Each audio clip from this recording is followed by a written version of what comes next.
Hello, I'm Sean. Welcome to Finding Fuscata. I like to talk about things that have been hidden from us. And I don't know if this has been hidden from us so much as people can't see it, or they refuse to see it, or it's difficult to see. But I have an interesting thought for you about free will. And this can be pretty controversial because people on both sides of the free will debate have very, very strong opinions about the facts that they bring to the table about whether or not we have free will. And I remember back in my Christian days, we used to have heated debates about this as well. In the Christian world, it was free will versus predestination. Whereas in the secular world, it's free will versus predetermination. But it's the same debate. Nothing's changed. Except for one thing, and that is that for the secularist, for the material-minded person, the idea of predetermination has changed from predestination, where in predestination, God destined you for certain things, and in predetermination, it's just matter is spinning in a certain cycle, and you're inevitably going to be drawn towards certain events. I know that's grossly oversimplified, but that's really the only difference, is that the materialists think it's just matter, and the religious think God decided it. And it's kind of a distinction without a difference, if you ask me. But then the folks who believe in free will say, oh, that's nonsense. You have free will. Again, grossly oversimplified, but there you go. My perspective is something kind of right down the middle, which probably isn't surprising if you've been following any of my stuff for any kind of time, that I always tend to take the middle path. Not because I'm straddling a fence, but because it seems like the middle path is the most true path. And I also believe that the teaching in the New Testament about the way to salvation is a narrow path, and the gate is small, and there are few that go there, I believe is about taking that middle path, finding that Occam's razor, if you will, of where the truth is, because it's inevitably going to lie in the middle between the extremes on the left and the right, whether that's political or religious or philosophical or however you divide that. The truth is almost always that fine line right down the middle. And as far as free will goes, I believe that the fact that we don't have free will means that we have free will. So hear me out. So there's two things to consider. There's a lot of things to consider, but there's two primary things to consider that I'll cover. One is from a materialistic point of view, and that is the idea that all of our thoughts and perceptions are things that have been pre-programmed. So when I see a tree, I project what the tree is, and there's a value associated with it to me. It means something different to me. If I was a squirrel, I would see the tree and perceive it completely differently. If I was a bird, same thing. If I was a carpenter, maybe, or if I was a builder, or if I was an investor, or if I was some kind of horticulturalist, or whatever it was that my paradigm is going to change my perception of what the tree is. And so each one of those different paradigms each one of those sorts of layers of filtration that you have within your perception come from scripts and programs and things that you've learned and values that you've adopted in your life that change your perceptions of how things are, and you make your decisions about what you're going to do in life based on those perceptions. And so in that sense, we don't really have free will per se, because we're running a whole bunch of scripts. Now, you could say that somebody can change those programs, they can be influenced, they can have new profound experiences that will change those things. But many of those things that come along that change somebody are external. So do you really have free will about whether or not you're going to change those things? And if and when you do change those things, is it because you decided to, or because you got some new information and you downloaded a new script, if you will, or received a new programming sequence that caused you to make a change? Was that really free will? Another argument I've heard from the materialist point of view is that if you could somehow find the location and history of every atom in the universe, you've probably heard this argument before, and you could follow its path, then you could probably predict the next thing it's going to do with a high level of accuracy. And then you've also got social constructs, and you've got social pressures, and you've got all these other sorts of things that come in and influence a person's behavior. So that's kind of the secular materialist view of it. I'm sure that lots of you folks are way smarter than me and could unpack that in much greater detail. I mean, Sam Harris has spent countless hours ranting and raving about how we have no free will, and he's written best-selling books and all kinds of debates. So me sitting here for 5 minutes with no PhD isn't going to shine a light on, whatever Sam Harris has already done. So go easy in the comments, please.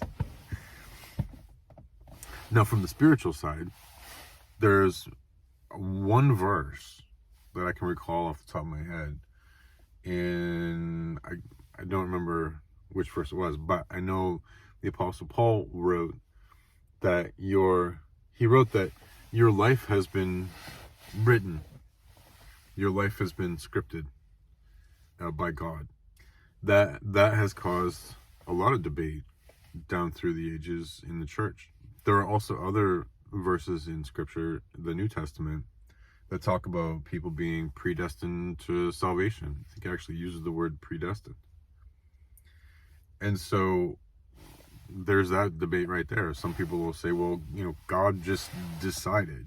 And in fact, when I was still an evangelical, I used to do a lot of knocking on doors to, witness to people about, Jesus and all that kind of thing. And because I thought it was my duty to share the good news of Jesus Christ with the world so that maybe I could save souls. And I remember even Penn Jillette. Do you remember that thing that Penn Jillette said where, because he's an outspoken atheist, and one of the things that he disrespects most about Christians is the fact that if they really believed in hell, then they would be just going insane to knock on every door and talk to every person and rescue every single person from such a horrifying existence as going to hell for eternity. Like, if I really 100% believed in that, and I didn't just scramble around and go absolutely insane to just grab onto every single person that I could and do every single thing that I could to save their soul from eternal damnation, then I would be the most immoral creature that ever existed. If I was 100% convinced that hell was real, and I didn't do 100% of everything I possibly could to save you, then I am 100% immoral. And that was the argument that Penn Jillette was making. He may disagree with my exact verbiage, but I think he'd agree with the gist of what I just said. But that's a huge burden to bear. If you are an evangelical, you got work to do. I mean, you still have to provide for your family. You got to keep the lights on. You got to have a job. You got to do things. That sounds coming in. It's kind of pretty though, isn't it? I like that. Let's see if that.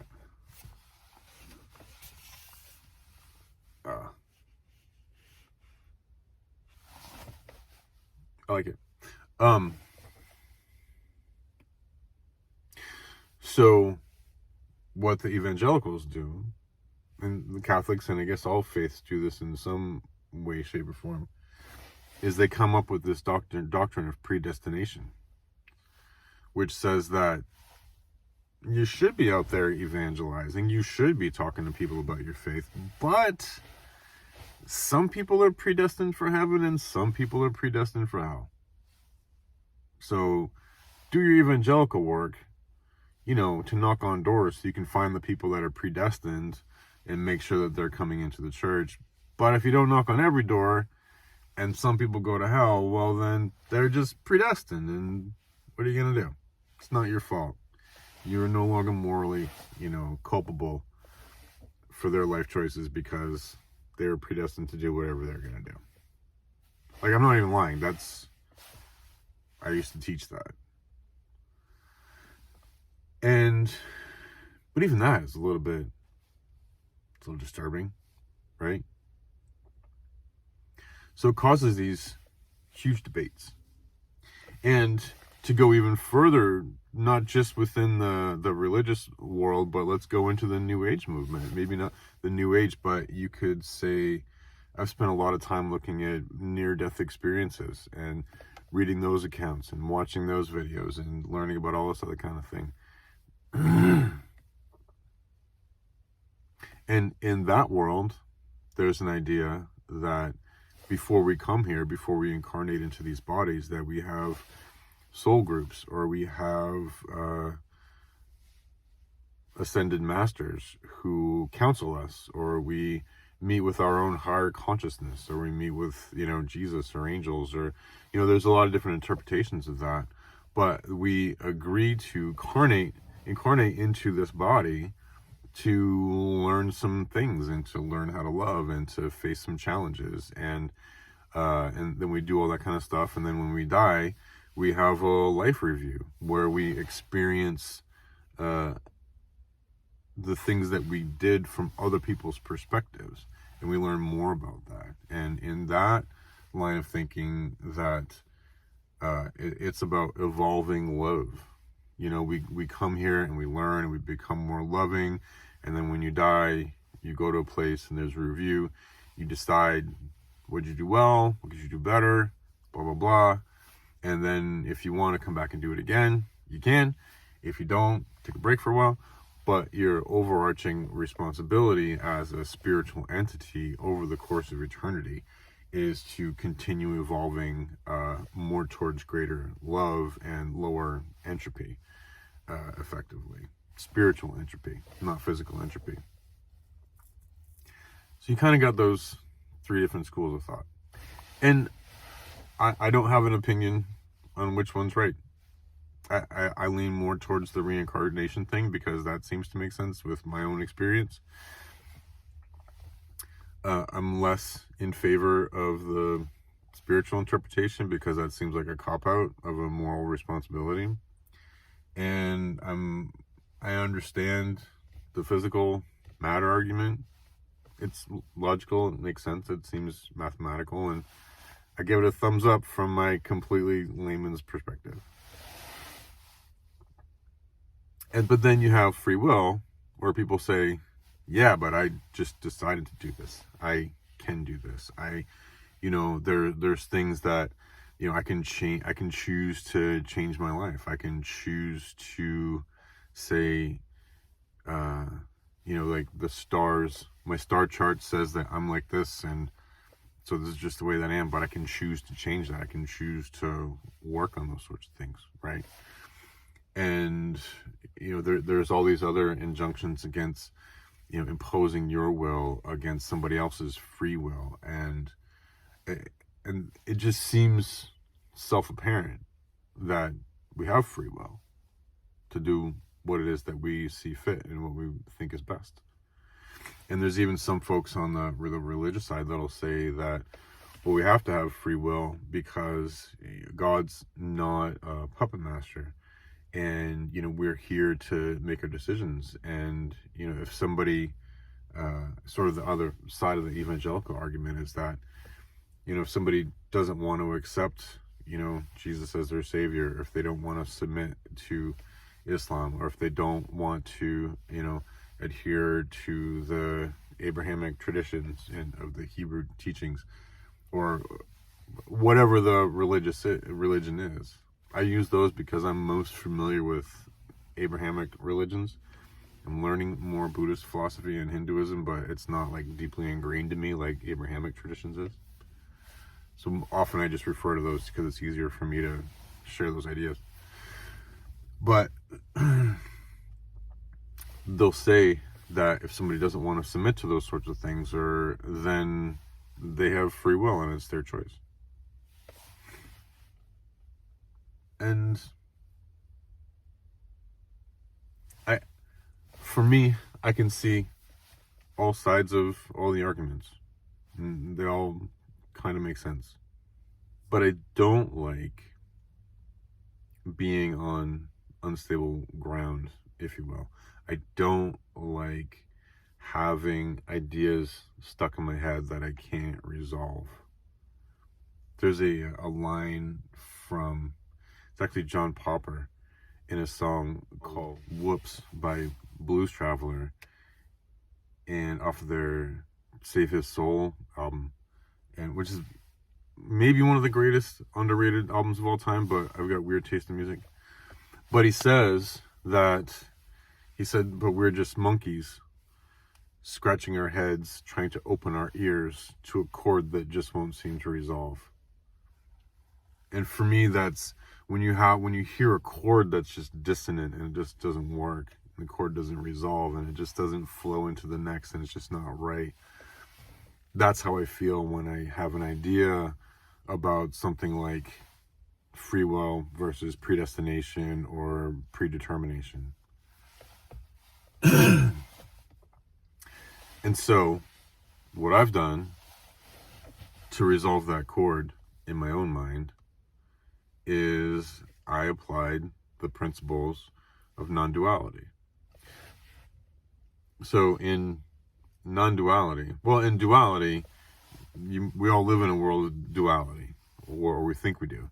We perceive it as that, where, that's a tree and I'm Sean, and this is a phone and I'm Sean, and my wife is a girl one and I'm a boy one, and my daughter is a child one and I'm an adult one. Everything is dual. Everything is the yin and the yang. It's the good and the bad. It's the black and the white. It's it's this place of division and separateness. But non-duality sees that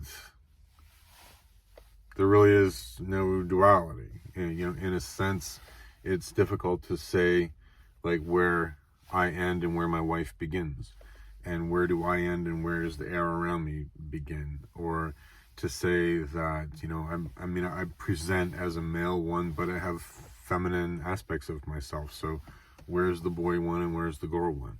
And that's where a lot of the things that we're seeing in these days about gender identity and gender politics and all those kinds of things are partly arising from that awakening that people are having of the non-duality nature of nature. And there's a lot of other things. There's conspiracy theory stuff and all kinds of stuff, but I'm not going to get down that road right now.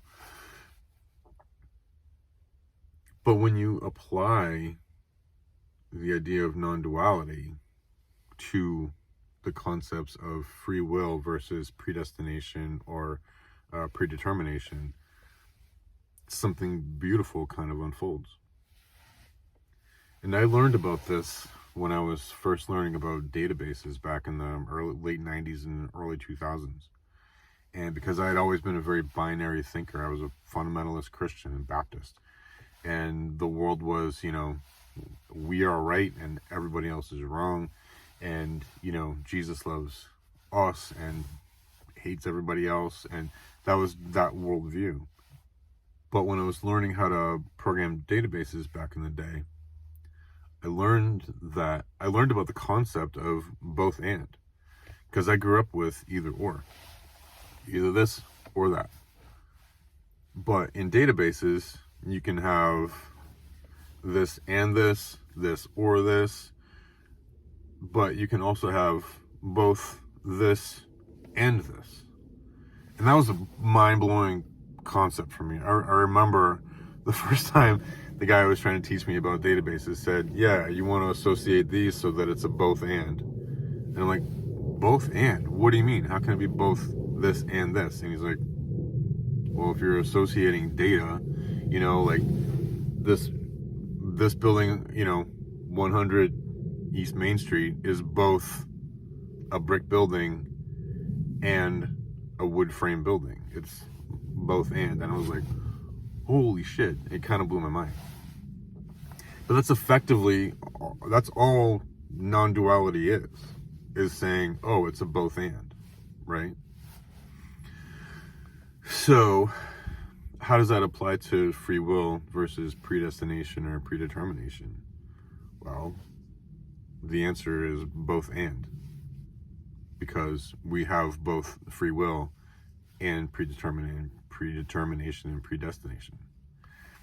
And so here's how we resolve that. If it's true that you can measure the atoms in my body and determine the path that they're going to take, if it's true that you could download all the mental programs that I have and put them on a screen and turn that into some kind of code, and you could run the code of my life, and then you could predict what the next decisions are going to be, based on the code that's been programmed into my brain from society and genetics and all this other kind of stuff, right? Personal experience, what have you. If that's true. And if it's true that God, before you came here, wrote out the course of your life like a book, and you're just basically, God just put in a DVD and put it on loop, like Nietzsche's idea of, you want to live your best life. It's a thought experiment, but because if you imagine that this life that you're living is the only life that you're ever going to live, and you're going to live this life again and again and again and again for all of eternity. So live your best life, because you're just a record and you get played, and that's it. Nothing ever changes off that record. It's carved in stone. It's carved in time-space itself, space-time itself. That's it. So live your best life. If that's true. I don't know. Or maybe it's true that you are part of a soul group and you all got together and had a Zoom meeting in heaven, or however that works, and said, hey, I'm going to do this. And, last time you were the wife, but this time you're going to be the husband. And last time you were the husband, but this time you're going to be the daughter. And we're going to do this. And because I think there's this thing that we need to evolve, blah, blah, blah. Have this big conference meeting, and you all agree to it. And then you're like, all right, guys, see you down there. I won't recognize you, but hopefully it won't take me too long to see you. But I got to get this, and this knocked out before we run into each other. And then we'll start this experiment, and it'll be cool. And then bye. And then you're in your mother's womb and you get born and you live your life. Maybe that's true. I don't know. But the fact of the matter is that any or all of those things could be true. Which means that if any or all of those things are true, then whatever decision you make is the decision that you're supposed to make. So do whatever the fuck you want to do. because you have free will. Are you tracking with that? So like, I mean, if you just keep in mind, like, all right, so I want my life to be better. I want things to improve for me. I would like things to improve for the world. Okay, check, check, check. How do I do that? I have a reasonable amount of self-discipline. Cool. I do what I can to make decisions out of love. And I do my best to do no harm.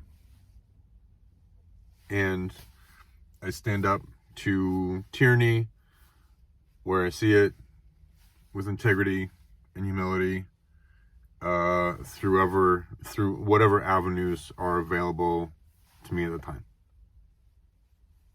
And that's pretty much it.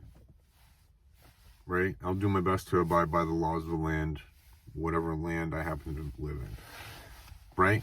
If you do those things, like those basic things, then inside those parameters, do whatever the fuck you want. Right?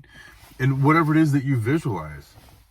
Like if you have a vision of being, like some kind of Andrew Tate level, original G, whatever, go do that.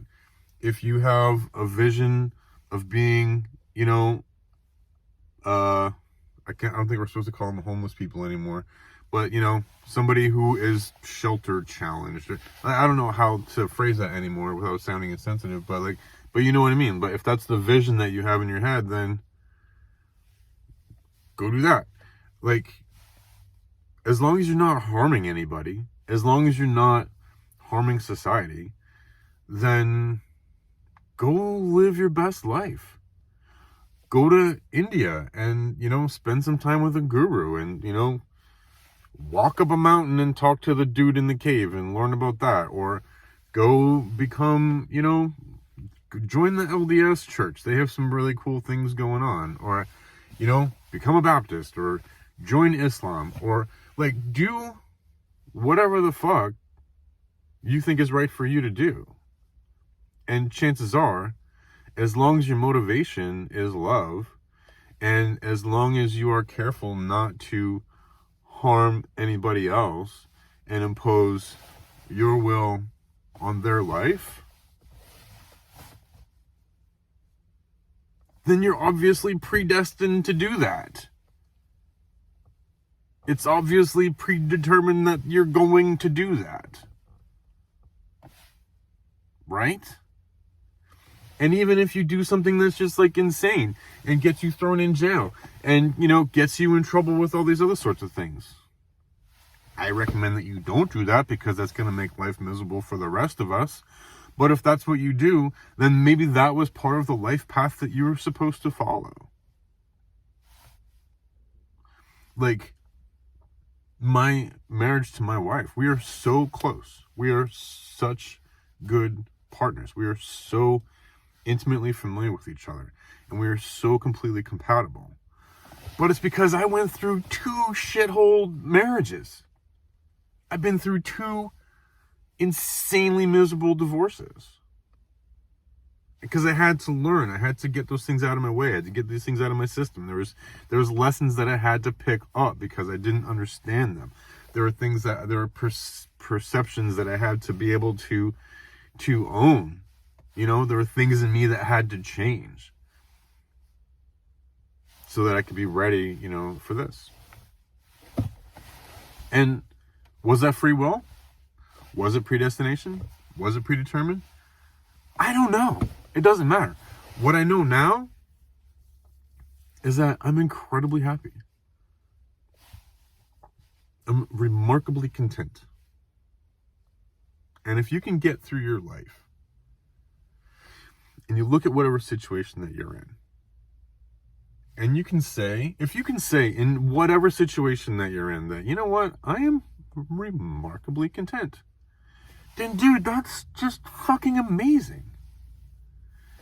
Do you know how few people in the world ever get to say, I'm remarkably content? And the thing is, like, this is one of the things that Peter Singer? The Untethered Soul guy? This is what he's talking about. This is what he's talking about. Accepting the non-dual nature of free will versus predetermination or predestination, however you choose to see it. Because whatever it is that you're going through is building you up to something else. And you have a decision to make. You are completely free to make whatever decision that you want. And you don't worry about where it's coming from. Is it a program? Is it a script? Is it my matter, my molecules, and blah, blah, blah. You're never going to think of all that kind of shit. That's way too much shit to think about. And the only thing that you have to think about is just a binary in the moment. Am I going to choose A or choose B? Am I going to choose to act through love to the best of my ability? Am I going to act and consider the greater good of humanity to the best of my ability in this moment? Yes or no? I recommend yes. And it may lead you into absolute shitholes. It may lead you into crazy things. It may lead you into amazing situations, fantastic blessings, or you might feel like you're cursed, or you might feel like, everything's falling apart around you. And fine, so be it.